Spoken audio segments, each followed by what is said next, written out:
Praise the Lord.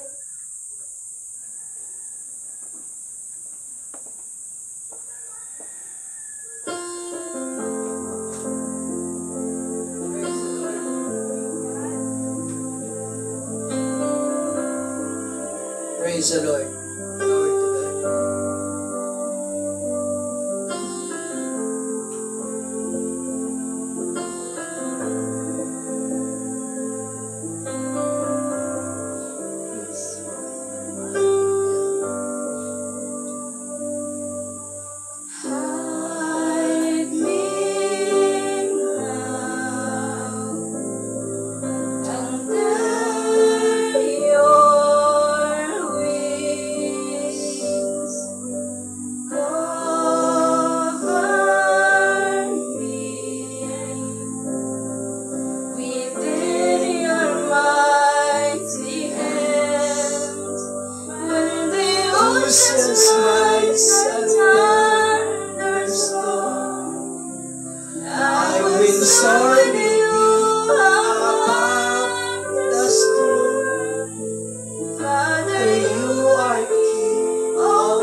Oceans rise and thunders roar. I will soar with you above the storm. Father, you are King of earth of love, and I will be still, know you are God. Praise the Lord. Glory to God. Hallelujah. Ama namin Diyos, narito ang bawat isa sa amin. Amen. Lubos ang aming pagpapasalamat sa iyo. Amen. Sapagkat meron kaming lakas at buhay.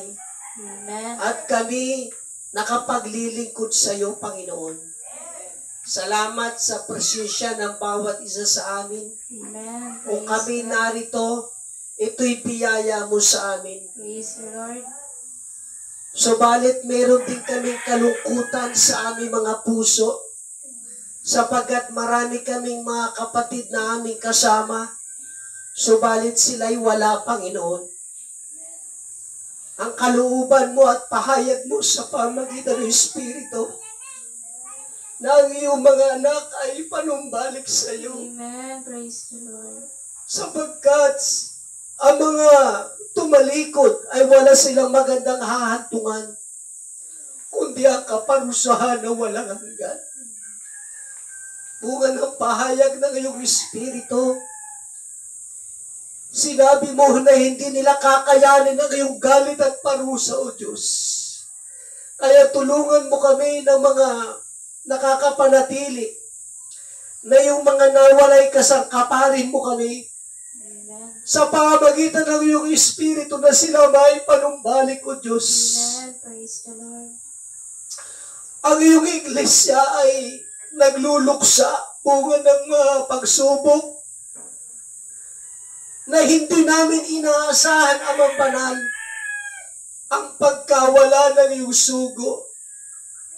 Bagamat hindi namin sila kasama ang iyong sugo, physically, subalit may kagalakan kami, sabagat mismo ikaw na Diyos na nagsugo sa iyong apostol, ay nagpapatuto ng iyong sugo ay kasama mo na sa iyong kaharian. Praise the Lord. Bagamat ang iyong sugo ay hindi namin kasama, subalit ang Espiritu na gumagawa ng makapangyarihan sa iyong sugo ay iniwan mo sa amin sa iyong iglesia. Amen. At ang Espiritu Santo, ito ang aaliw sa amin, sa aming mga kalungkutan. Ito ang magpapalakas, ito ang magpapatibay sa amin, sapagkat ang mga aral na pinagkatiwala ng iyong sugo sa amin, ito ay magiging buhay at magiging alaala sa amin. Ang personalidad ng iyong sugo, dakilang Diyos. Ang kanyang ipinakita sa amin na katapatan, pagiging halimbawa sa paglilingkod. Ito ay magiging, tulungan mo yung maging buhay ng bawat isa sa amin.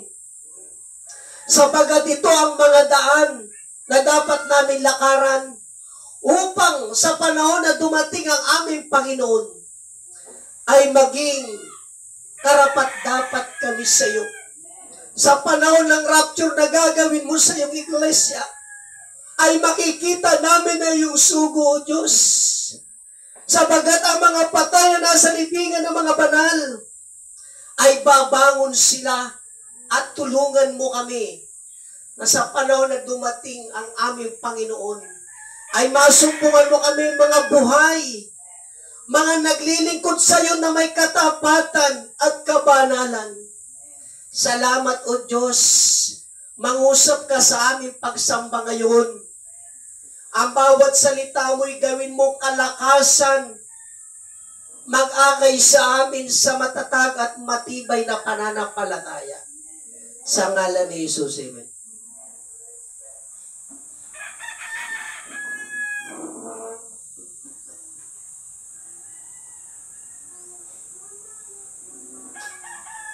So Lord, isang mapagpalang umaga po. Purihin ang Panginoon. Medyo matagal tayo nagkita-kita dahil busy tayo sa gawain ng Panginoon. Mula nung kinuha ng Panginoon ng apostol. Halos doon kami sa Malagasang ay 14 days na pagbibigay ng parangal, papuri sa mahal na apostol.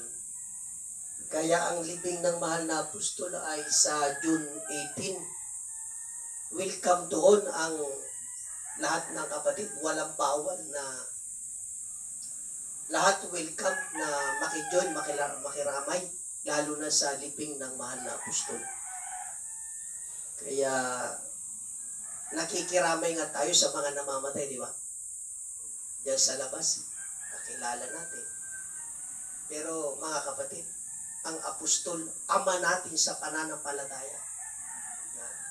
Ang laki ng ambag ng mahal na apostol sa atin, sa ating paglilingkod.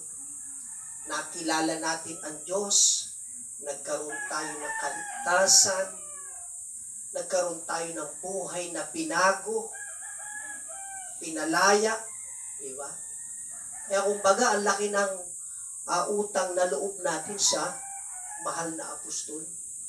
Kaya, ipakita natin ang ating pakikiramay. Purihin ang Panginoon. Dahil kung mayroon man taong pinakamahalaga sa buong mundo, ang apostol ng Panginoon. Praise the Lord. Kaya, masakit, malungkot, pero yun ang katalagahan ng Panginoon. Di ba? Purihin ang Panginoon. Kaya ngayong June 18 ay kung may mga siyempre pamasahe gagastos ko. Pag may biyaya kayo, welcome kayo doon sa June 18. Doon lang si Apostol ginawa ng Musileo sa loob ng ATF Sport Complex. Yan.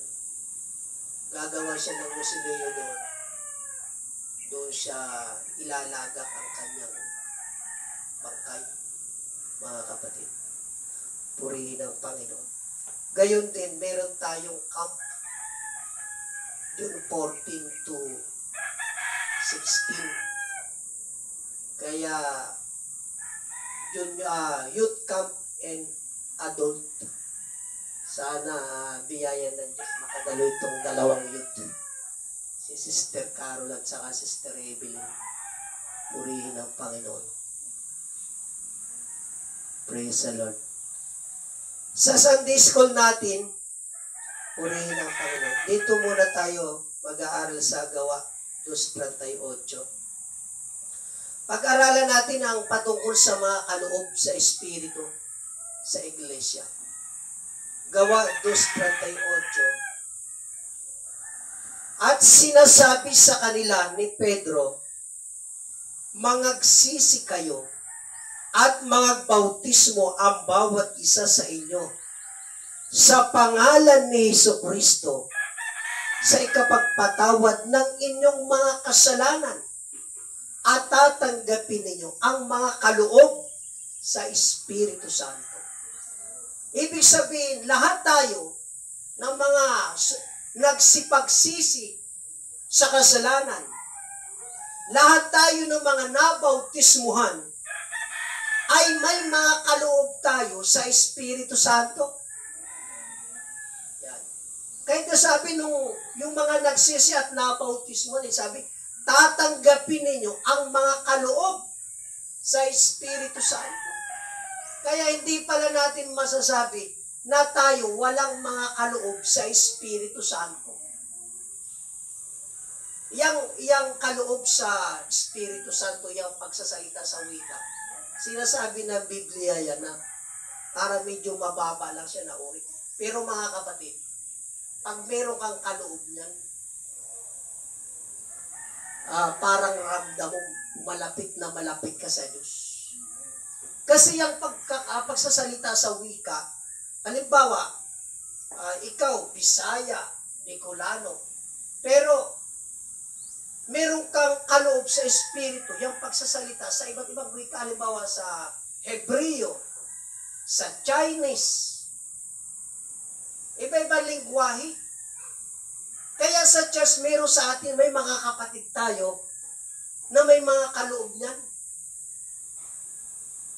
Yung mga ministro natin, yung ministro sa nabutas, nagsalita siya ng, gusto mo ay parinig sana si mama, ay parinig ko sa inyo. Kaso ang problema natin yung ating signal eh. Nagsalita niya sa iba't ibang mga wika.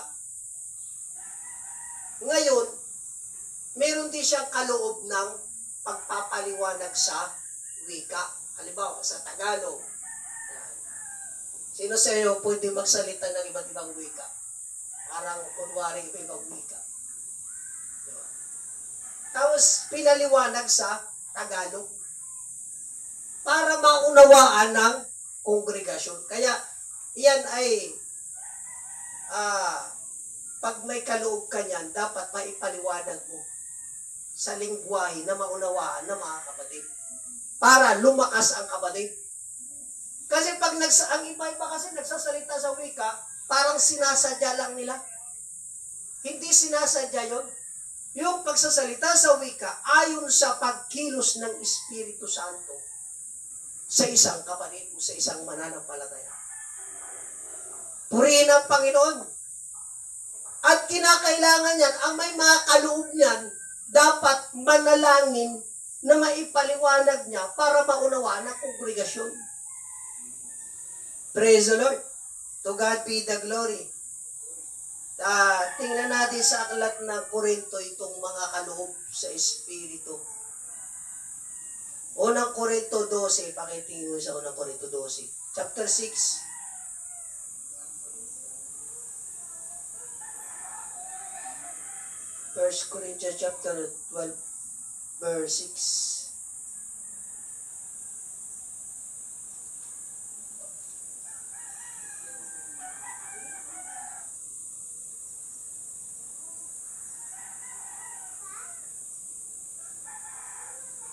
Sige, sa unang makakita.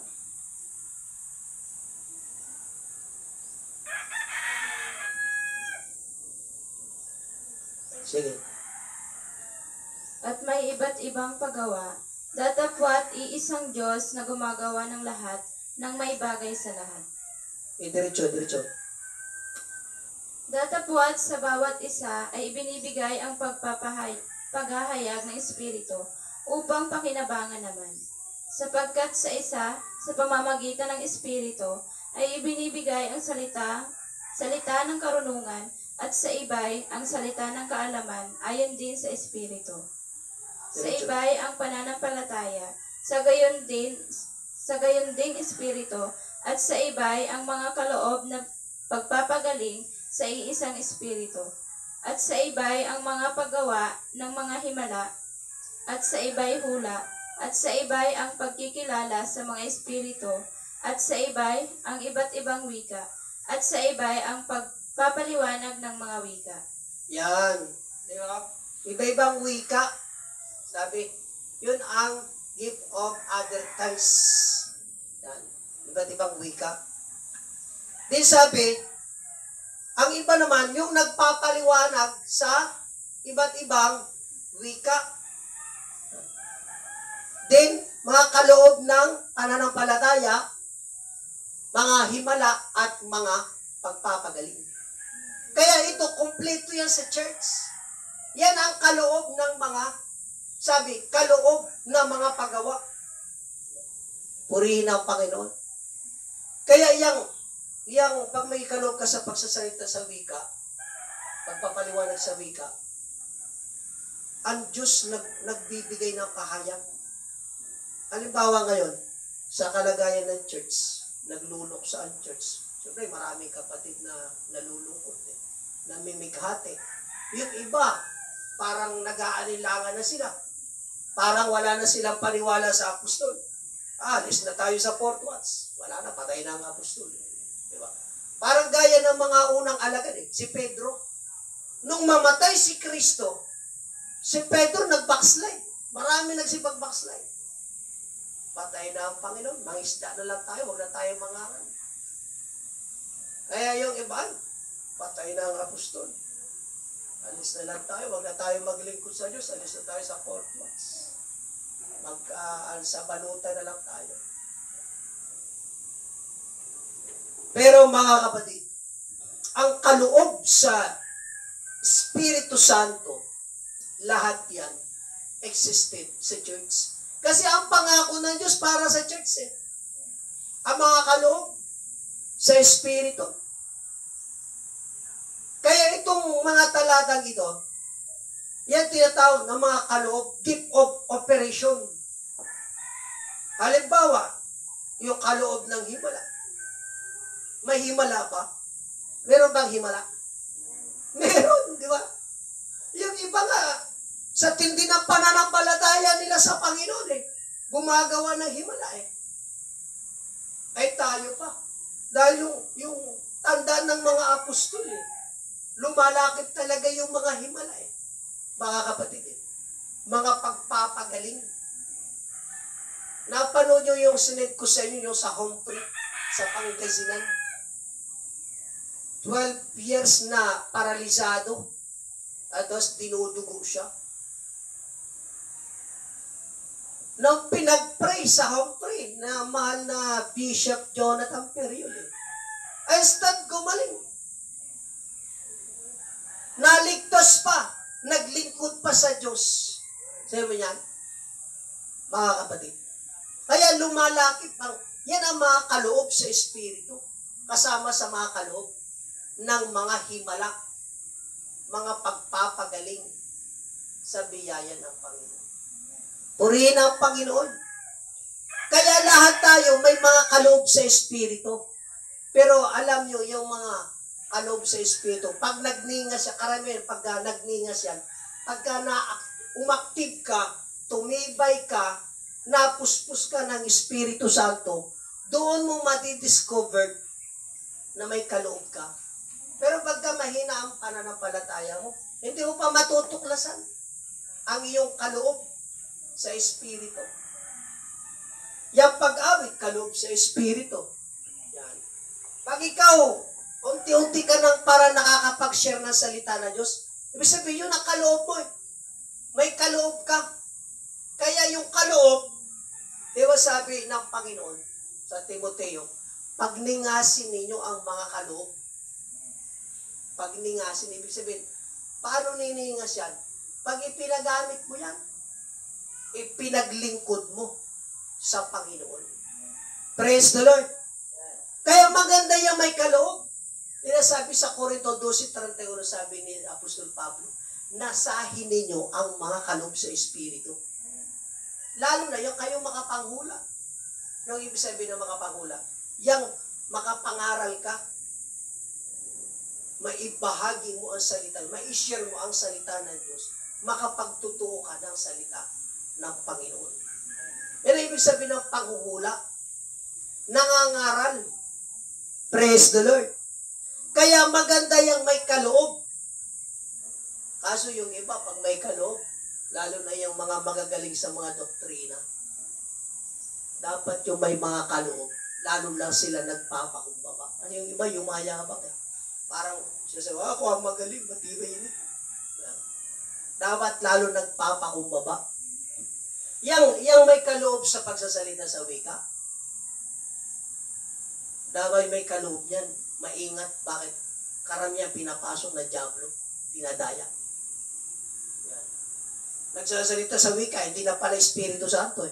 Demonyo na pala yung gumagamit sa kanya eh. Yan. Kaya si Bishop Dudoy Ferriol, wala pang malaking gawain. May kaloob sa discernment spirit yun. Alam mo kung anong espiritu ang kumikilo sa mga membro eh. Sinasawa yun. Pag nagsasalita ng wika na parang nag-aartista, nakikita yung mga nakunwa nagsasalita sa wika sa ibang sikta. Para masyado nga. Ba nagkakabagsakan? Hindi Espiritu Santo yun. Kaya gano'n, mga kapatid. Kaya sa atin, maayos. Pag yung mga kaloob sa Espiritu, maayos.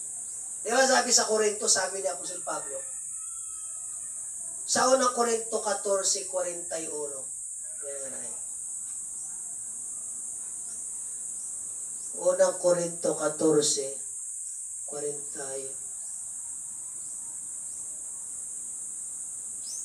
Sa ikalawa. Sabi, gawin ninyong may karapatan at kaayusan ang lahat ng bagay. Kaya sa panahon ni San Pablo, yung mga kaloob sa Espiritu, inayos ni San Pablo yan, ang mga gawain. Kaya sa atin, biyaya ng Diyos kahit ang mga kaloob sa Espiritu. Maayos. Yung pagsasalita sa wika. Maayos. Pag hinuhubad sa Tagalog yung salita sa wika, napakaliwanag eh. Napakaliwanag. Talagang masasabi mo, ang Diyos talaga nagsasalita. Isipin mo, ano sabi ng salita sa wika? Mga anak ko, di ba? Mahal na mahal ko kayo. Yan. Magpakalakas kayo. Magpakatibay kayo sa pananampalataya. Purihin ang Panginoon. Talagang, yung salita sa wika, talagang mararamdaman mo yung pagmamalasakit ng Diyos eh. Yung pagmamahal. Nakikiusap siya. Mga kapatid, para sa atin. Purihin ang Panginoon. To God be the glory. Kaya sabi, gawin niyo may karapatan, may kaayusan. Kaya ang mga kaloob sa Espiritu sa Iglesia, maayos eh. Yan ang kagandahan. Pagka may sugo ng Diyos na nangangaziwa sa Iglesia. Praise the Lord. To God be the glory. Dahil tayo, makapaglilingkod tayo sa Diyos sa pamagitan ng mga kaloob sa Espiritu. Halimbawa, yung pag-awit, yung pagsayaw, kaya kasama sa mga talent yan para sa Iglesia. Purihin ang Panginoon. Mga kaloob na mapapakinabangan sa church. Praise the Lord. Kaya pagpapagaling. Diba? Kung wala kang pera, wala kang pampa-hospital, pero ang kaloob ng healing, himala. Ipatong mo lang yung kamay mo doon sa may sakit sa anak mo, sa kapatid mo, di ba? Hindi na magpapa-hospital yun. Yun ang purpose ng himala Kung bakit may mga kaloob ng himala. Pero tayo, hindi tayo panatiko na yung iba hindi naniniwala sa doktor, hindi na nagpapa-hospital. Di ba? May mga ganun Tayo, nagpapa-hospital din tayo, nagpapa-check up tayo. Dahil yung mga doktor yan, kasama sa mga instrumento ng Diyos yan. Praise the Lord. Yang apostol nga nagpapagamot sa hospital Alam niyo ang apostol talaga, sabi ko, matindi ang katapatan ng sugo talaga. Apostol na yun. Tagapangasiwa sa iglesia. Pero alam mo, nung may sakit ang sugo, nagpapagamot. Pumipila pa sa PGH para magpagamot. Isipin mo yan, mga kapatid. Kaya sabi ko talagang matindi ang katapatan ng sugo ng Diyos. Yan sabi ng apostol, hindi ko inimbot ang inyong pelak ni ang inyong ginto. Mga kapatid, purihin ang Panginoon. Kaya ang sugo ng Diyos, maraming mga kapatid na talagang nalulungkot sila. Umiiyak sila, nagluluksa sila. Bakit? Dahil sa katapatan, ipinakita ng sugo ng Diyos na pagiging halimbawa sa paglilingkod sa Panginoon. Purihin ang Panginoon. Praise the Lord. Kaya ang mga kaloob sa Espiritu sa Iglesia, nagpapatuloy yan, sabi sa aklat ng Roma 11, talatang 29. Romans chapter 11, verse 29. Sige nga, pakibasa sa Roma 11, verse 29.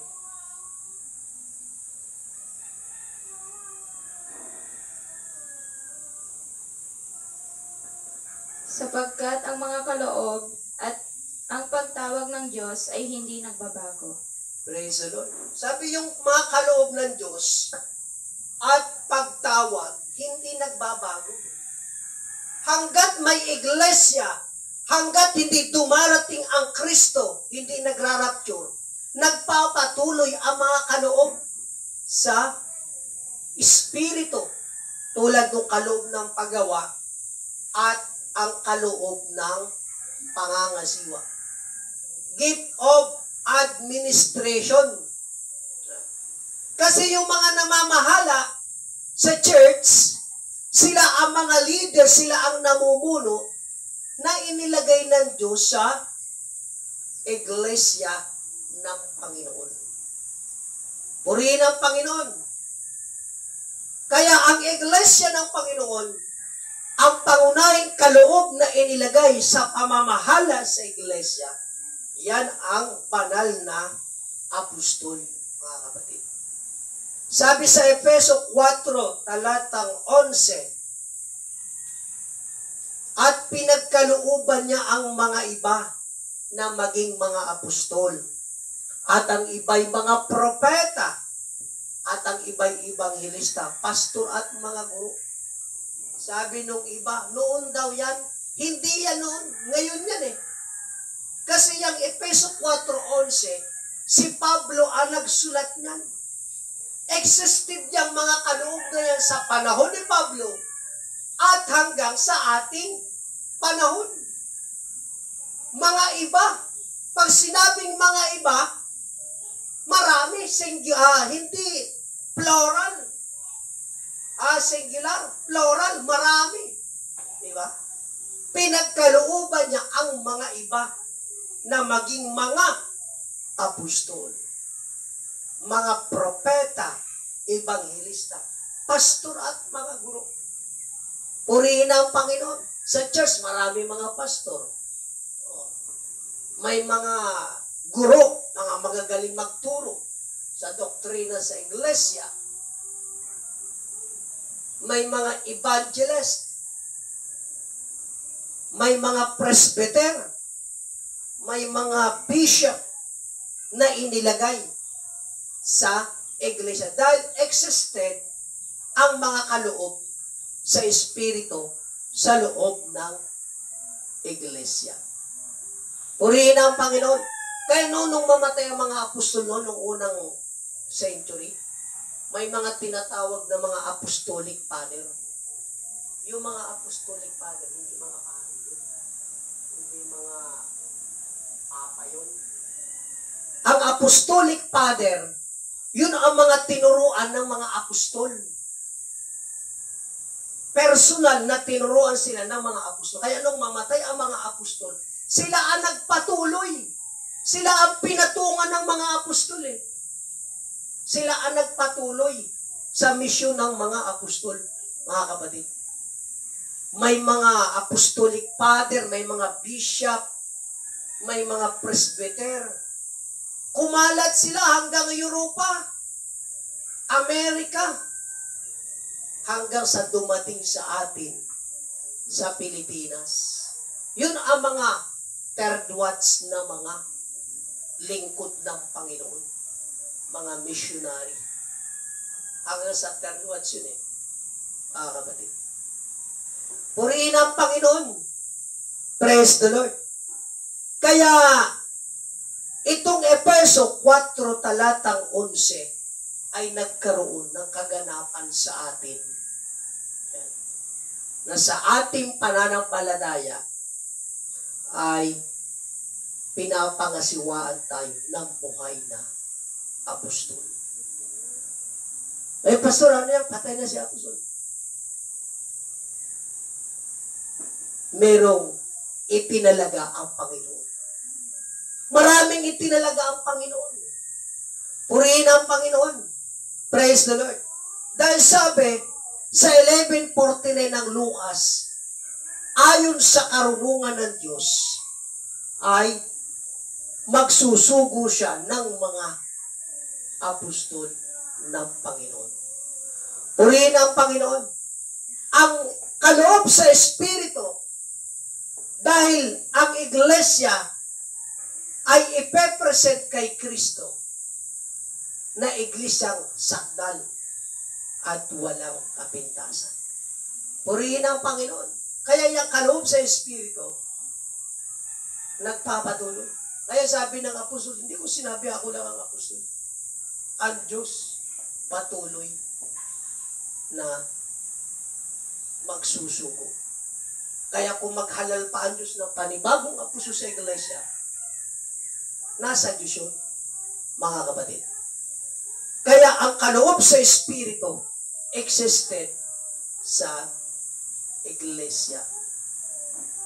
Malay natin, pag dumating ang matinding revival sa church. Kasi bago mag-rapture, revival muna yan.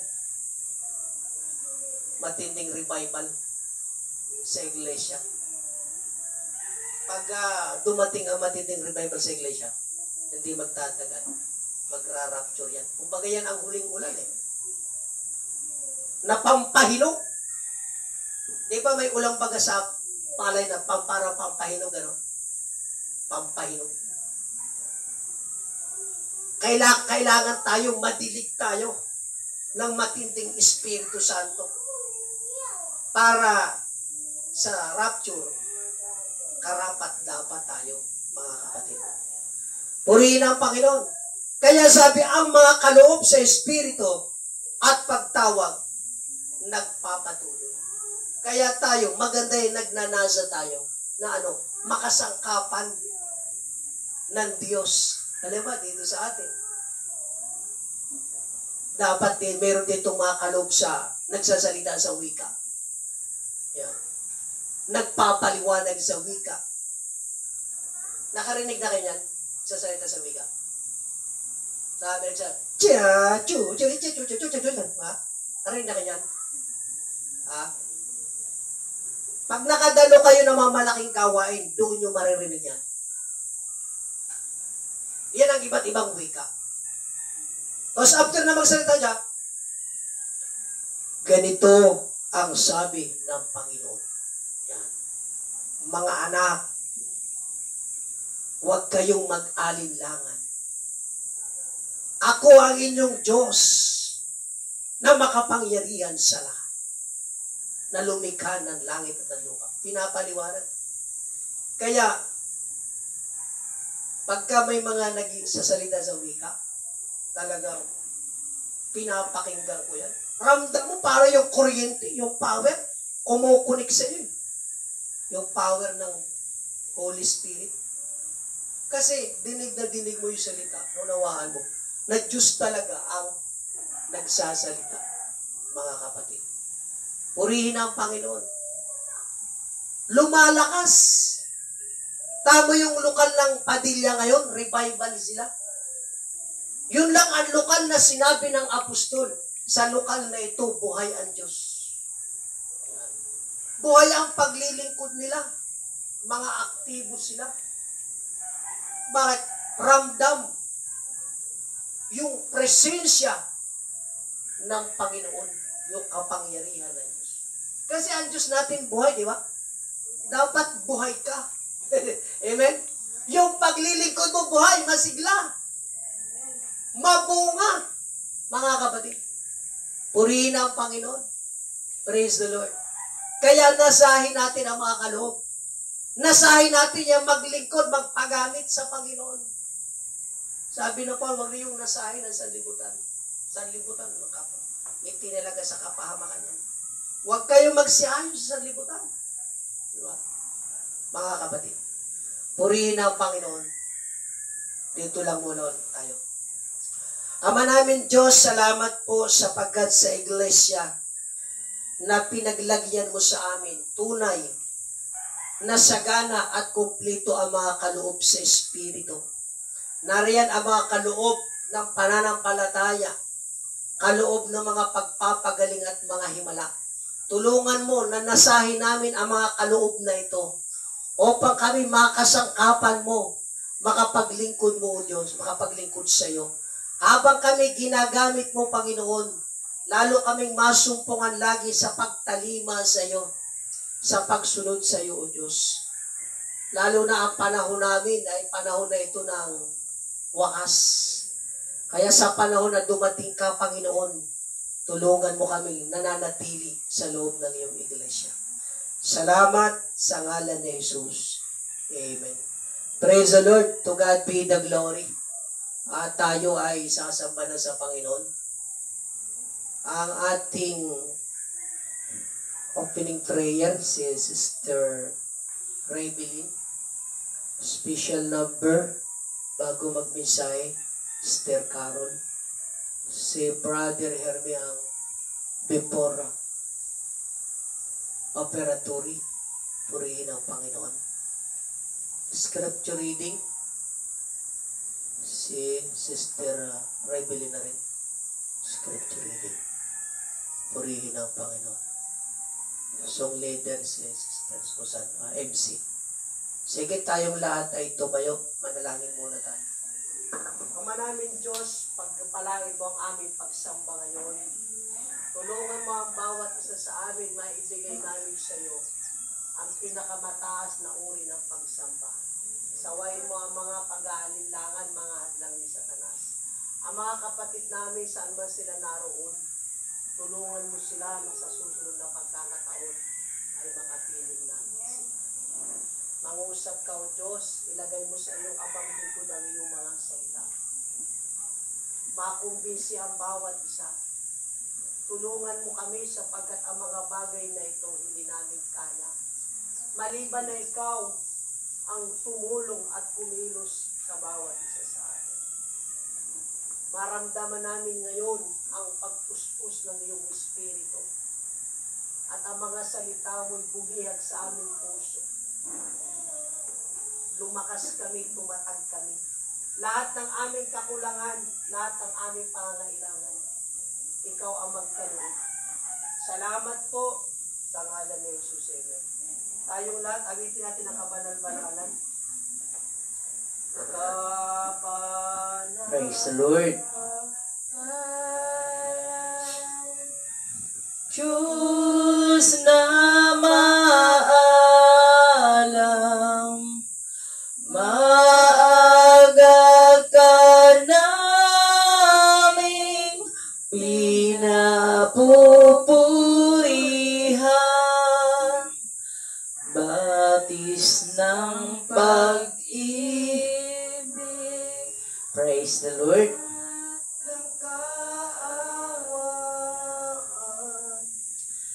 Ama, Anak, Espiritong Banal. Tayo na'y lumapit kay Yahweh na Diyos, siya ay awitan, ang batong kublihan. Ating ngang handugan masayang awitan. Tayo na't lumapit sa kanyang presensya na may pasalamat. Siya ay purihin na mga awitang may tuwa at galak, sapagkat si Yahweh, siya ay dakila at makapangyarihan Diyos. Ang Diyos, haring higit pa sa sino man dinudiyos. Nasa kanyang palad ang buong daigdig, pati kalaliman ng lahat ay kanya, maging ang mataas na nating kabundukan, kanya rin ang dagat, pati ang lupa at ang kanyang nilalang. Tayo nga'y lumapit sa kanya sumamba at magbigay galang, lumuhod sa harap ni Yahweh, at siya ang ating may lalang. Siya ang ating Diyos, at tayo'y ang kanyang bayan, astulan, mga tupa, kanyang inaalagaan. Ngayon, kanyang salita'y ating pakinggan. Purihin ang Panginoon. Praise God. Sa umagang ito mga kapatid, muli narito tayo upang makapaglingkod, makapagsamba sa Panginoon sa isang araw ng isang linggo. Ibibigay natin ang ating buong atensyon, ating